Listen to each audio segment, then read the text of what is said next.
Hi guys and welcome back. So today I'm going to be showing you how to make Toffifee Muffins. Let's begin.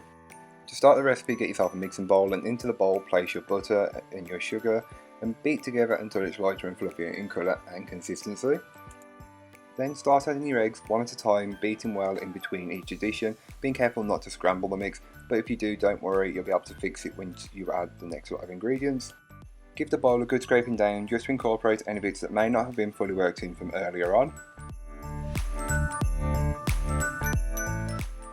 Then you can go ahead and add in the dry ingredients, passing them through a sieve first just to remove any lumps that may be in the dry mix, as cocoa powder is quite prolific for having lumps in it.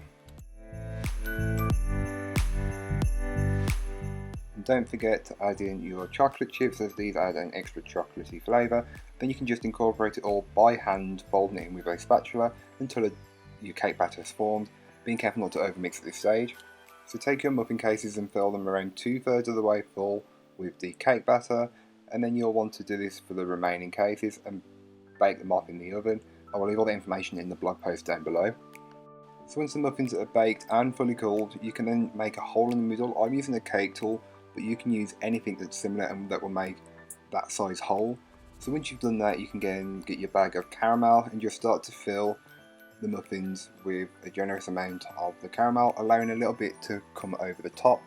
Repeat that for the remaining. Then on top of that, you'll want to pipe out some Nutella, or if you want to use another hazelnut chocolate spread, feel free to, and just pipe on like a swirl. And then on top of that, you'll want to top it with a Toffifee, or however you pronounce it. You probably pronounce it differently or correctly, I don't know. But then you'll want to top it with one, just pressing it down, and it does give the effect that it looks like one a little bit.